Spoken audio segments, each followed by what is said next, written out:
Hey everybody, welcome back to the channel. So this is a video on my recent track day at WILLOW. I didn't take any footage from the track, unfortunately. I just totally spaced on it. So I'm in a hotel on a work trip, so I thought I'd do a little video intro on the footage you're about to see.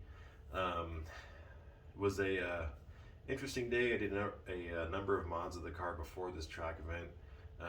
Did a electric steering rack conversion, electric water pump, for various reasons, a little bit of power, a little bit of cooling mods and stuff like that to see if it would help out. I also did a Ford Racing intake manifold, which I had before and sold. Bought another one, getting greedy, looking for time on track. So not sure that paid off or not. The temperatures were much warmer this last track event than they were the previous time, which when I got a 2-minute flat 0.1. The most recent track day was super crowded, a lot of cars, and I was having a really hard time getting clean laps in and getting into a groove. Just wasn't finding it. It was a very frustrating day all the way to the very end. I spun out multiple times, which really sucked. But I was pushing super hard looking for the 159, and the footage you're going to see is from my phone while recording for a app called Track Addict. And what that does is it keeps track of your time on track, shows you your speeds and everything else. And also what you don't see on the video is what I see while I'm driving on the phone is it gives you a predicted lap time. Now that's kind of a cool tool, but it's also pretty distracting when you're trying to drive smooth and get all your turn-in points and everything else done right. When you see a good number on the screen, it makes you want to try even harder, and usually that doesn't go well. Both times I spun out, I had a predicted 159 on my phone, and was pushing extra hard to make sure that I kept that number on the phone all the way to the end, looking for that 159. And obviously I spun out, almost hit another car the first time who had gone off the track in front of me, and I went into the last corner. I had a pretty clean lap. I went into the last corner thinking I'll go in just a little bit faster than normal, make sure I get that 159, maybe even a 158, because it was a super low 159. And I got halfway into the corner and the car just let go. It just was too fast. So anyways, I started to get sideways, tried to save it, felt like I almost had it, and then the car just snapped back the other way, went in the dirt, and thankfully he saw me in his mirror and moved. Otherwise I would have hit him. Anyways, so that was quick thinking on his part. So it saved us both a lot of damage to our cars. But anyways, then the other time I spun off at the back of the bus stop, which is where I spun out my very first time a couple years ago. So that was the only time I'd ever spun, and I spun out 3 times in one day. So chasing that 159. Anyways, we got to the last session. After the last spin out, I had to take a tire off and take it to the tire store on the track to have it cleaned out, because what had happened was from sliding sideways through the dirt, it actually jammed rocks and dirt in between the bead of the tire and the wheel.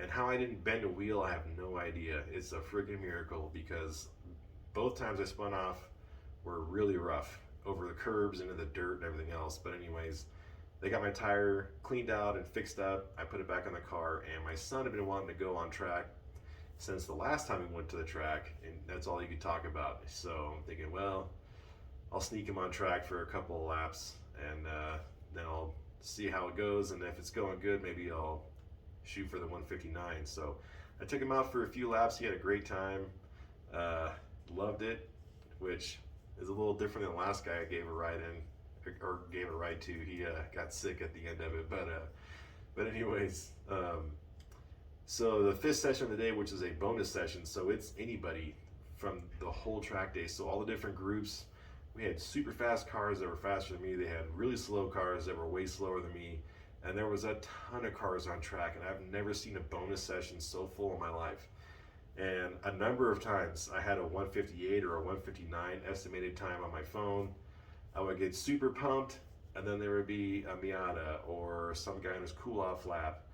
In fact, I edited out a section of the video from my fastest lap because I forgot that I was filming, and it had been a very frustrating day to that point, so you're gonna have to give me some grace. But I had a 159 on the phone, and I look up and I see a GTR on his cool-off lap, and I'm thinking, and also we had been out there for a long time. This was the 12th lap, which is way more than you would get on a normal session. So, every time I would come around, I was thinking they're gonna drop the checkered flag for sure. We're done, and I hadn't gotten my time yet, and I just kept getting messed up by slow traffic or having to let someone go by that was faster than me, and it was a mess. And I was running out of fuel. I kept getting fuel starved on left-hand turns.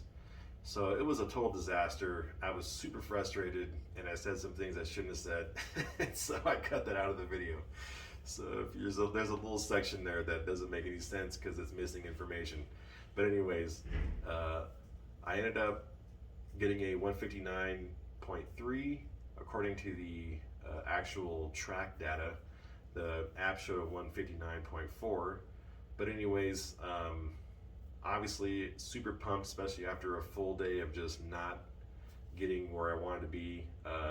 Anyways, I totally lost my crap in the car after I crossed the line and I saw the 159 on my phone. I was just screaming and hollering the whole way around the track, and then acting a fool when I got into the pits and everything. But anyways, it was a great time. At the end, after I got there, it was good. So had a great time hanging out with my friends. It was beautiful weather, and looking forward to the next time I go back to the track. I definitely see room for improvement. Some spots on my lines, turn in places, different speeds that I wasn't even doing that great on that particular lap. And on top of that, going to the Ford Racing manifold, I'm not sure helped. In fact, it might have made it worse. The car just wasn't making power, and it could have been because of the weather. But anyways, I'm still playing with that a little bit. I might go back to the stock manifold, but we'll see. I'd like to go to the dyno and do a true back-to-back comparison between the stock manifold and the Ford Racing manifold. So anyways, there's some footage in here of my spins, following my friend Nico and his bullet. When he almost spun, he got super sideways and managed to save it, unlike me, who did not save either of the times I got super sideways. And anyways, there's also my second fastest lap, which was complete garbage, and I'm 100% convinced that if that particular lap had been cleaner, it would have been a 158 or a deep 159 anyways. But what had happened was, you'll see in the video, I had a GT350 behind me, and he'd been behind me for a couple of laps, not like riding my bumper, like he wasn't trying to get past me, but he was staying back there. And we were coming up on this Miata, and he didn't see us, I don't think.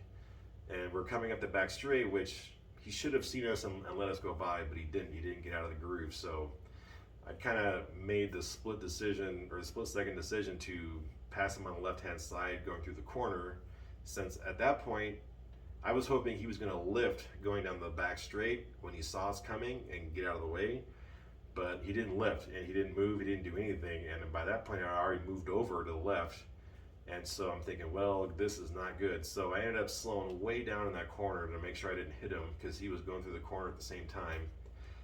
Not a great place to pass somebody, and I shouldn't even show this video because it's kind of embarrassing, but anyways, we got around it, but by that point, I'm 10 miles an hour or more off of my normal pace coming through that corner. And once I got past him and through the corner, the guy in the Shelby was right behind me, and so I'm thinking, this guy, he wants to go around. So I moved over a little bit and kind of let off and let him go around. So now I'm going even slower than normal, and that's where my 2-minute flat time starts after coming out of that corner super slow and the front straight really slow. So that cost me a ton of time. There's a couple other spots where I messed up, and I still got a 2-minute flat. So pretty convinced that would have been the fastest lap of the day, more than likely. But anyways, it wasn't, but it was my second fastest. So anyways, hope you guys enjoyed the video.